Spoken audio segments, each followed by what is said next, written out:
Okey, kita tengok ancaman alam sekitar yang pertama boleh menyebabkan perubahan iklim dan pemanasan global. Okey Apa yang dimaksudkan dengan perubahan iklim? Yang ni awak boleh tengok buku teks muka surat 203. Perubahan iklim adalah sebenarnya perubahan suhu bumi, perubahan taburan hujan dan juga perubahan angin. Yang ni lah yang dimaksudkan dengan perubahan iklim. Perubahan iklim dan pemanasan global. Kenapa perubahan iklim dan pemanasan global ini boleh berlaku? Ia boleh berlaku akibat daripada kesan rumah hijau. Ada kaitan dengan kesan rumah hijau. Yang pertama sekali kita nak kena fikirkan, apakah kesan rumah hijau? Selalu awak dengar kesan rumah hijau, greenhouse effect. Apa maksud kesan rumah hijau? Jadi untuk menjelaskan apa yang dikatakan dengan kesan rumah hijau, jadi cikgu nak awak tengok gambar rajah yang saya akan tunjukkan ini. Ini dia.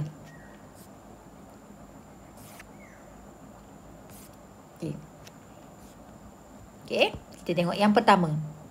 Kita tengok yang pertama ada nombor 1 kat situ kan. Yang cikgu tulis yang warna biru tu. Cahaya matahari akan masuk ke dalam atmosfera bumi sebagai sinaran matahari lah. Cahaya matahari tu dia masuk dalam bentuk sinaran matahari.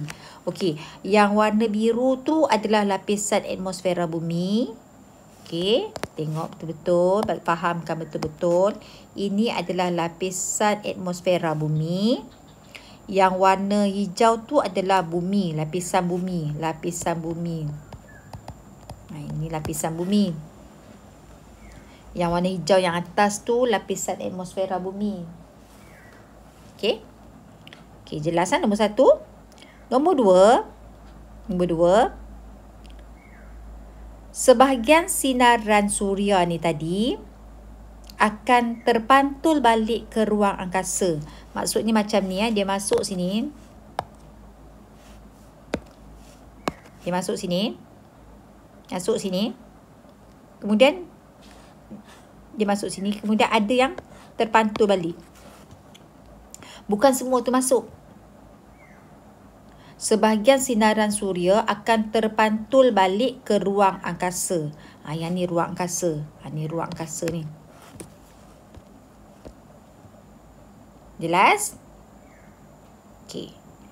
Nombor 3.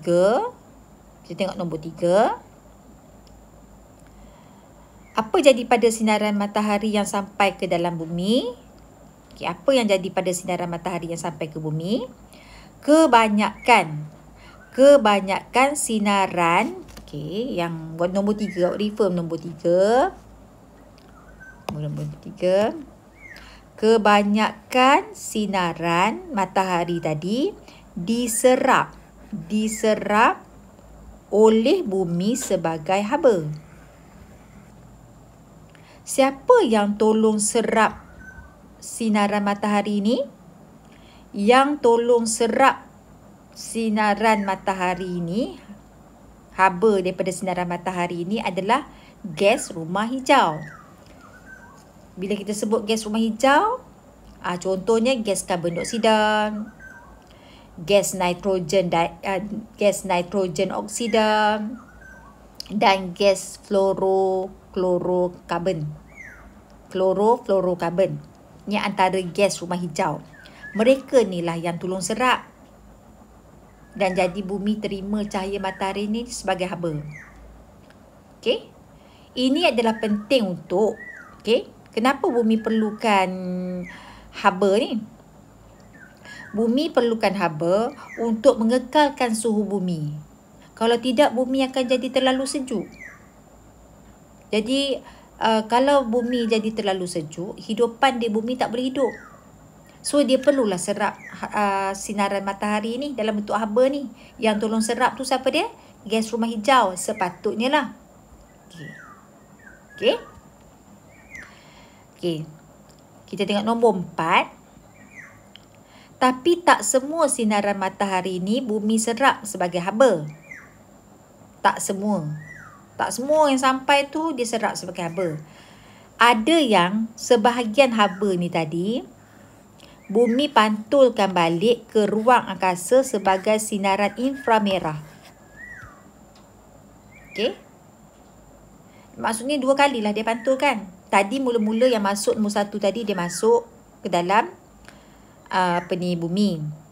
Yang nombor 2, sebelum sempat masuk ada yang dipantulkan. Okey, betul Itu yang pertama, ada yang dipantulkan. Nombor 3, jadi sinaran matahari yang sampai ke bumi tadi, bumi serap dalam bentuk haba. Siapa yang tolong serap? Gas rumah hijau. Gas rumah hijau contohnya bla bla bla bla, boleh tengok dalam buku teks. Nombor 3. Yang nombor 4, tak semua sinaran matahari yang sampai ke bumi tu bumi akan serap sebagai haba. Tak semua. Sebahagiannya akan dipantulkan balik ke angkasa lepas sebagai sinaran inframerah. Ni dalam dia dipantulkan balik ke angkasa lepas sebagai sinaran inframerah. Jelas Okey, tak semua. Okey, nombor 5. Kebanyakan haba diserap dan diperangkap dalam atmosfera oleh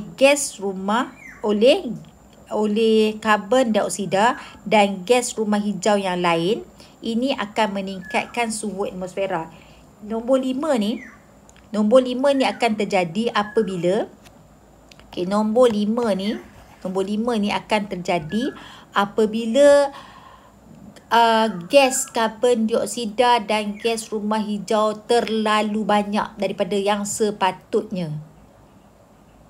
Okey, kita perlukan gas rumah hijau untuk menyerap sinaran matahari tadi sebagai haba. Kita perlukan. Tujuannya untuk mengekalkan suhu bumi, untuk mengekalkan kehidupan di bumi. Tetapi sekiranya gas rumah hijau ni terlalu banyak, haba tadi diserap dan diperangkap dalam atmosfera oleh gas karbon dioksida dan gas rumah hijau yang lain. Inilah yang akan meningkatkan suhu atmosfera. Ini terjadi, nombor 5 ni terjadi apabila gas rumah hijau terlalu banyak. Sebenarnya asal kejadiannya gas rumah hijau ni penting. Tapi jika terlalu banyak, gas rumah hijau yang terlalu banyak ni akan menolong menyerap dan memerangkap haba dalam atmosfera dan seterusnya akan meningkatkan lagi suhu atmosfera bumi. Okey? Inilah yang berlaku sebenarnya. Faham Inilah yang dikatakan kesan rumah hijau. Jadi gambar rajah ni sangat penting untuk awak fahamkan. Jadi gambar rajah ni tolong salin sebagai nota, iaitu punca kesan rumah hijau. Salin dia sebagai nota. Mungkin kalau awak nak salin kat sini tak muat kan? Ni refer gambar rajah ni, refer gambar rajah yang tadilah ni. Ini gambar rajah yang cikgu highlight kan tadi tu. Gambar rajah kita bincangkan tu. Refer gambar rajah yang dibincangkan. Kalau tak muat tulis, memang tak muat tulis kat sini, so awak lukis dekat muka surat lain. Jelas Okey. Tak apa, saya ulang lagi sekali. Cikgu ulang lagi sekali. Cahaya matahari memasuki atmosfera bumi sebagai sinaran suria. Okey, masuk dalam atmosfera bumi. Tetapi nombor 2, sebahagian sinaran suria akan dipantulkan balik ke angkasa lepas. Ini adalah pantulan kali pertama. Nombor 3, Kebanyakan sinaran matahari tadi diserap oleh gas rumah hijau. Kalau boleh awak tambahkan sikit. Kebanyakan sinaran matahari tadi diserap oleh gas rumah hijau oleh bumi sebagai haba. Titik. Lepas tu sambung. Ini adalah penting untuk pertama, mengekalkan suhu bumi. Yang kedua, untuk mengekalkan kehidupan di bumi. Supaya bumi tidak jadi terlalu sejuk. Kita perlukan haba. Kalau terlalu sejuk, kehidupan tak boleh hidup. Inilah peranan gas rumah hijau ni sebenarnya. Nombor 4. Sebahagian haba yang sampai ke bumi ni tadi, akan dipantulkan balik ke ruang angkasa untuk kali kedua dalam bentuk sinaran inframerah. Jelas? Ini adalah pantulan kali kedua. Okey. Nombor 5. Okey. Akibat daripada kehadiran gas rumah hijau yang terlalu banyak, kita tambah sikit lah. Rasanya nak bagi ayat tu senang. Akibat peningkatan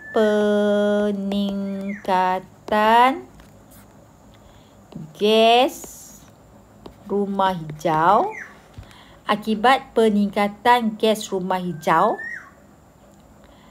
kebanyakan haba diserap dan terperangkap dalam atmosfera.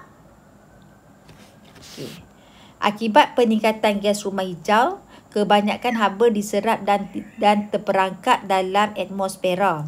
Ni padamlah ni.